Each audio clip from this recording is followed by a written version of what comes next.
Okay, these are some of my favorite videos to make where we're going to go through and we are going to be looking at some real money dynasty trades. I headed over to Twitter. I got out. Where's my phone? I just said, hey, please, if you've made a dynasty trade in the last week, let me see it. I'll cover it in the next video. We'll at least get through 10 of these deals. I grabbed like 15 of these trades. We're going to have a ton to go through, so let's keep this brief. But I'm going to also do my best. If I did not get to your trade question on Twitter, if I did not get to it on Locals, I will respond to it in the comment section. At least, at the minimum, the first 100 comments left down there, I'll give you my thoughts. I'll go through and answer whatever question you may have, because I truly do appreciate that you're a part of the flock.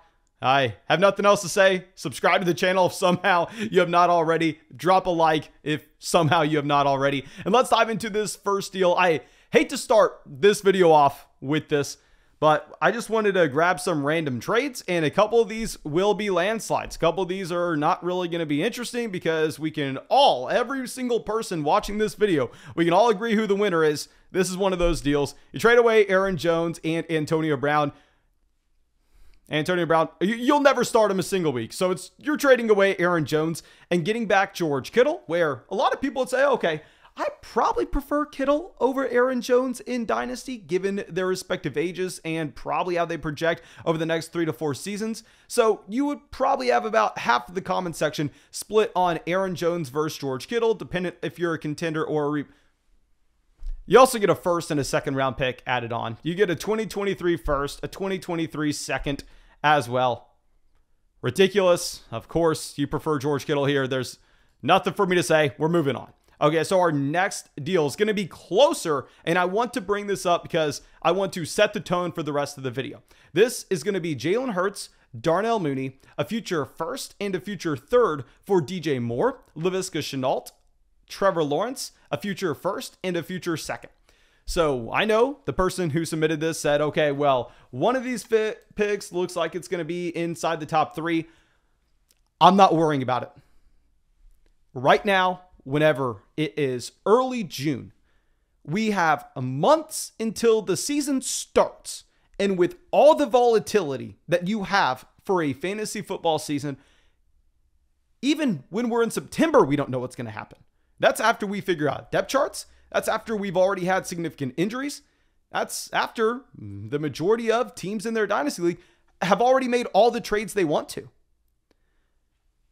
Unless it's ridiculous, where the team's quarterback 1 is Drew Lock and their quarterback 2 is Marcus Mariota, where we can say, okay, yeah, that team guaranteed top 3 pick, even if they want to go through and try to make some trades. There's no way they're ever going to do anything.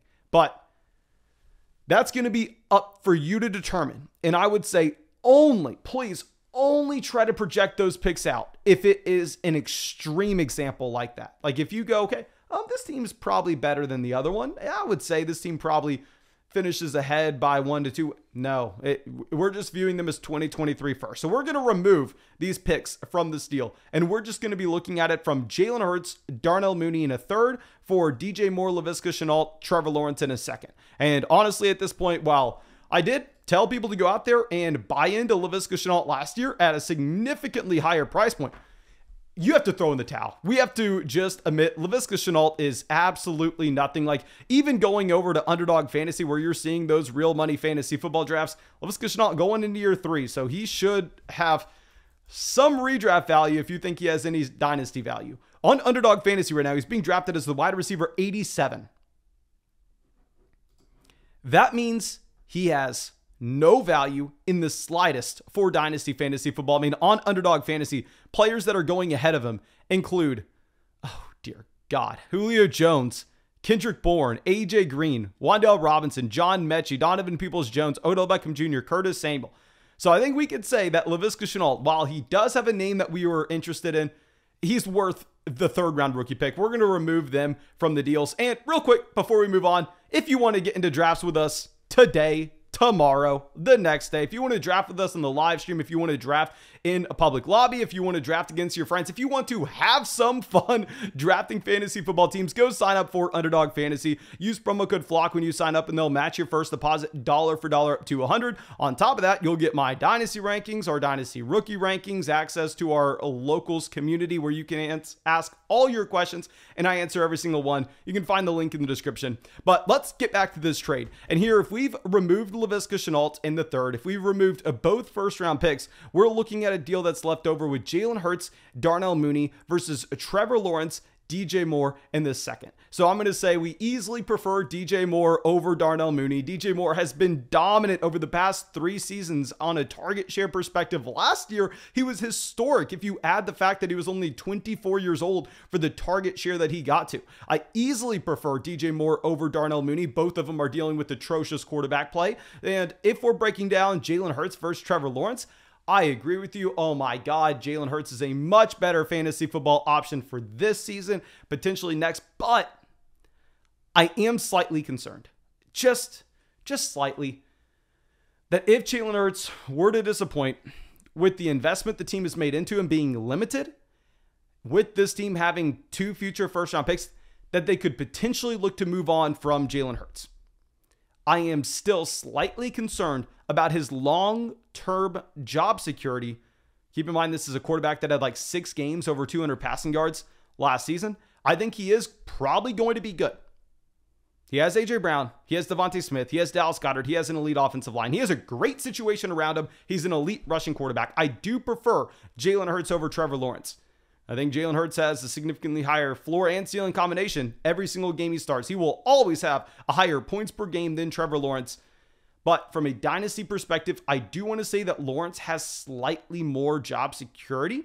So what I would say is if this is going to be a 10-team Superflex league where we're more so worried about the ultimate ceiling we can find with that quarterback, I'm going to probably prefer the Jalen Hurts side and disregard the bump up with the receiver that you're going to get from DJ Moore compared to Darnell Mooney. However, if this is going to be a league where your floor matters a little bit more, if it's going to be a 14-team Superflex format, there I probably would go through and I'd probably take the Trevor Lawrence and DJ Moore side, because we know while Trevor Lawrence was horrendous last year, Trevor Lawrence is probably a worse quarterback than he has the job security based on the investment historically. It doesn't matter if he's as bad as Mitchell Trubisky, Blake Bortles, which he's probably not. I'm not saying he's as bad as those guys, but he'll still get 4 years to start in the NFL. And there's upside that, hell, what if one of these guys is actually good?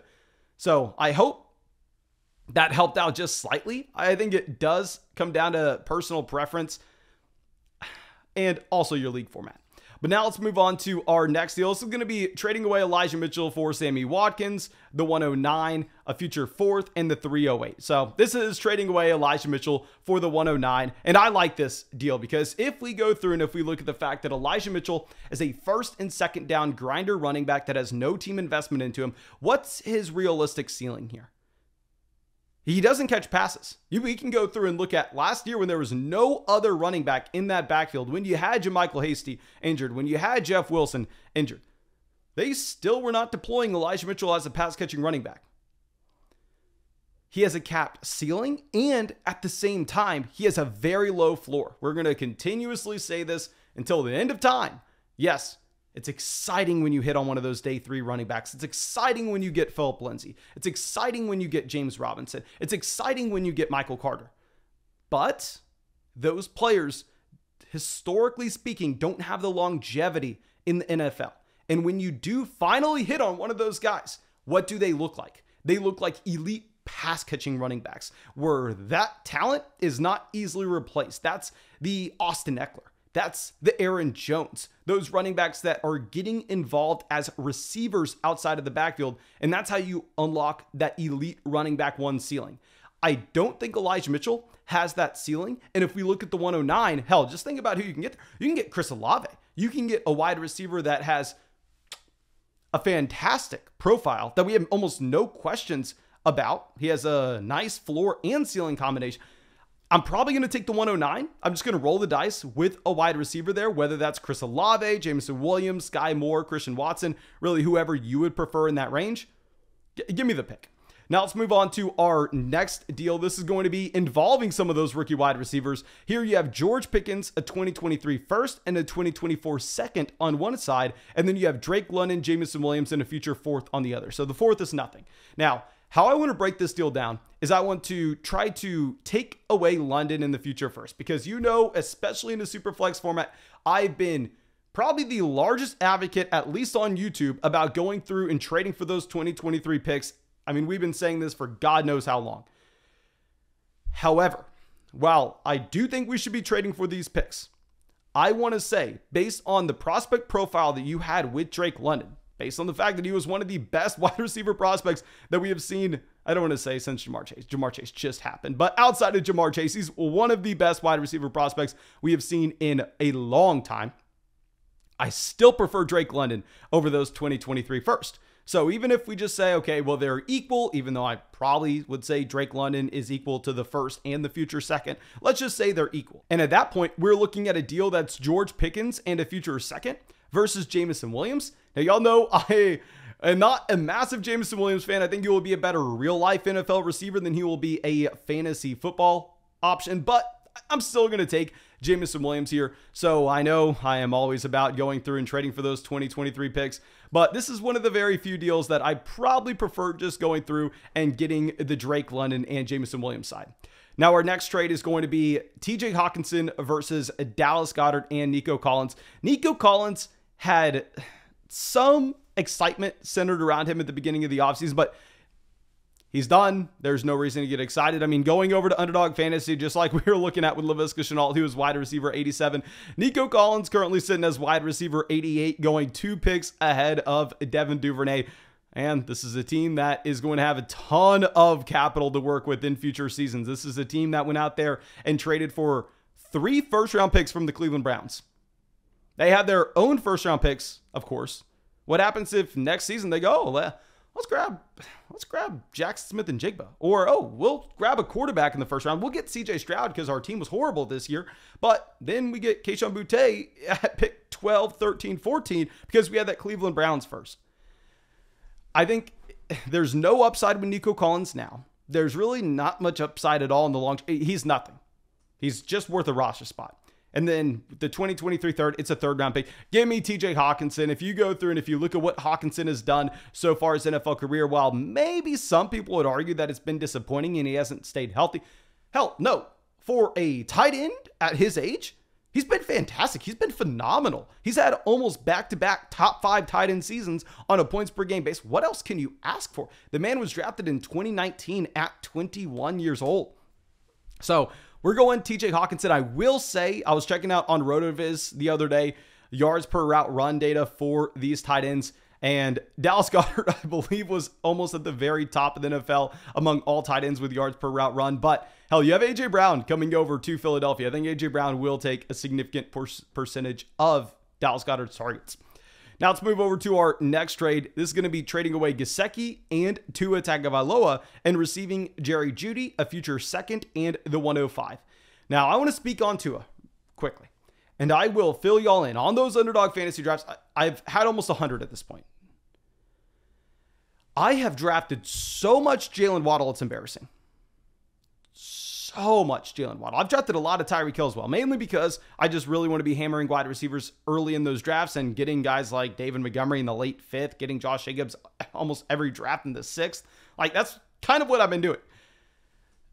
But even though I am drafting Jalen Waddle, I am willing to admit that Tua Tagovailoa, based on what we have seen 2 years into his NFL career, is most likely a below average quarterback.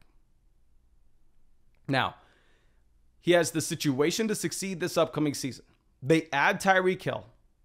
They get a new coaching staff coming in here. And it is hard to imagine being a defensive coordinator if you have to scheme against the combination of Jalen Waddle and Tyreek. But with Tua, I think that his ceiling is also going to be capped given the lack of rushing upside. And if we were breaking this deal down as saying, okay, I easily prefer Jerry Jeudy over Gesicki. Jerry Jeudy has been dominant in Denver. If you compare him to every other wide receiver in games that Jerry Jeudy has played, Jerry Jeudy has been the dominant alpha target at the youngest age among all wide receivers there, not KJ Hamler. So I really like Jeudy as Wilson's number one option this upcoming season. And at the 105, you are getting a great prospect. Think about it. We have that tier of 5. Kenneth Walker somehow, some way, sneaking his way up to the 102, 103 in a lot of these drafts. I don't agree with it. I think you should be going receiver. But, hell, if you're going to get Garrett Wilson, if you're going to get Treylon Burks, you're probably not getting Drake London. Too many people are just smart to allow Drake London to make it to you at the 105.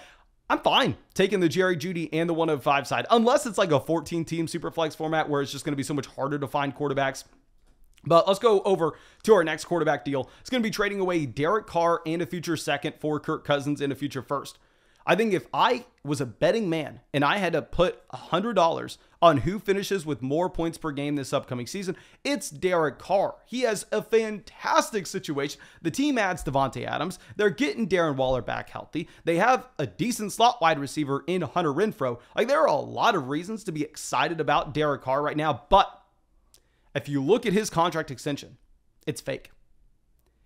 Derek Carr does not have that long-term guaranteed contract like you have with Kirk Cousins. Like, let me pull this up just to confirm. I don't even need to pull up the Derek Carr contract because we just looked at it. And I'm not saying that they're guaranteed to move on from Derek Carr. Of course, I would be a crazy person to say that. But here you have Kirk Cousins next year as well with $48 million in the dead cap.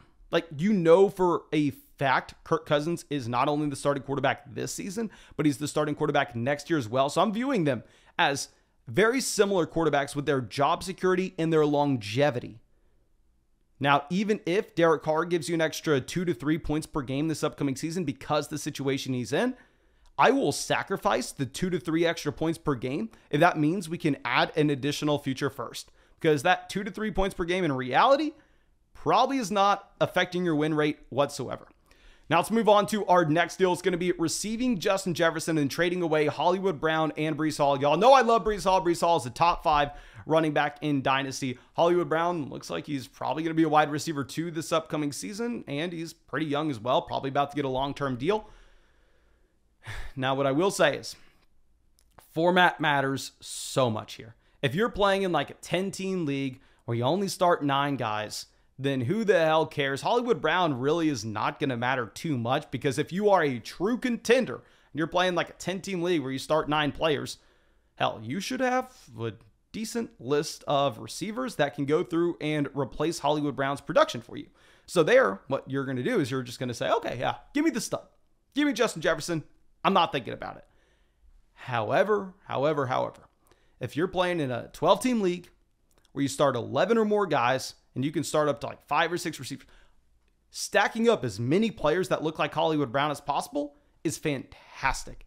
So it does come down to your format. I would say really understand the importance of depth on your roster in the format that you're playing in. And if you're in one of those shallower leagues, take the stud, take Jefferson. But if you're in an extremely deep format that I usually play in, like all the Flock Patreon or the Flock Locals leagues, they are all extremely deep, probably just going to take the pack. It's up to you. It's up to your format. Let's move on to our next deal. It's trading away the 110, a future second, a future third, and Jacoby Myers for AJ Brown. Okay, it's AJ Brown. I don't care what the format is. Yes, that 110 could end up being someone like Chris Olave. It could be Jameson Williams. It could be Sky Moore. It could be Christian White. It could be a great receiving prospect from this year's draft class. AJ Brown is in a horrendous situation. AJ Brown is going to a team that possibly wants to run the ball even more than the Tennessee Titans did. However, instead of his number 2 option as a wide receiver in terms of his target competition being Nick Westbrook-Ikhine, it's Devontae Smith. And there's Dallas Goedert there as well. So you have another run-first offense with way better target competition, and you're switching teams. Never a good sign. So there's a lot working against AJ Brown right now. But at the end of the day, the man's AJ Brown. The man's been at the very top of the NFL with his target share and his yards per route run over the past 3 seasons. He was a rookie in 2019, and he was at the top of the NFL in those metrics. So yeah, we're going to go AJ Brown just based on the talent. Now, our next trade is going to be a rookie draft trade. You actually have someone sitting the 203 and the 208, which ended up being Isaiah Spiller and Jalen Tolbert, and receiving the 112, which was James Cook. Yeah, just get James Cook. I mean, with James Cook, yeah, I think that he does have a lot of red flags. This is a very small running back, BMI of 27.8, the only running back to really give you anything that was drafted in Dynasty rookie drafts since 2014 with the BMI that low. Kenyon Drake. Not a great sample size, but he falls in the perfect situation. He's playing in Buffalo. He doesn't need to see 20 touches a game to be productive, and he gets the capital of a second-round pick, which is going to give him that security. Tolbert, Isaiah Spiller, very possible neither of them ever pan out to anything. Now, our next deal, trading away Najee Harris and getting 2 future first and Deshaun Watson and Chase Edmonds and a future second. If it's a super flex league, it is Deshaun Watson, and it's not even close, even with the imminent suspension coming for Deshaun Watson. I still probably prefer Watson over Najee Harris straight up in Dynasty, in a 12-team Dynasty Superflex format. So to get the future first is a no-brainer. Yes, it's a landslide deal. I really wanted to bring this up and tell y'all and beg you, if you were a commissioner, there's no reason at all to allow people to trade their 2025 first-round picks. If they can't be a contender, if they can't get the job done by trading their 2023 first-round pick, their 2023 second-round pick, their 2023 third-round pick, their 2024 first-round pick, their 2024 second-round pick, their 2024 third-round pick, they have to all of a sudden go to trading their 20. They're not a true contender. They don't need to be doing that. They don't need to ruin their team in the long term, possibly ruin the league.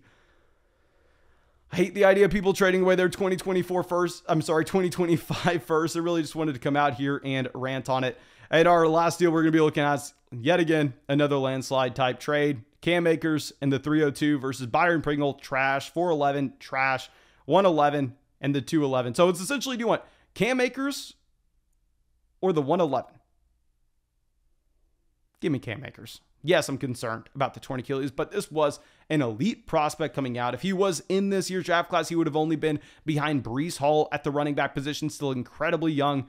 Yeah, he was very inefficient at the end of last year, but what do you expect? The man was 6 months removed from a torn Achilles. He's playing in an elite offense. Give me Cam Akers. And I think that's all we have for this video. I think we got through like probably, God, I don't know how many of these we got through, but I will answer every single one in the comment section. Go down to the comment section. I'll happily answer every single one of your questions, at least up until the first 100. And thank you again. I hope you enjoyed it. I hope you have a great day. I appreciate you, and I'll see you tomorrow.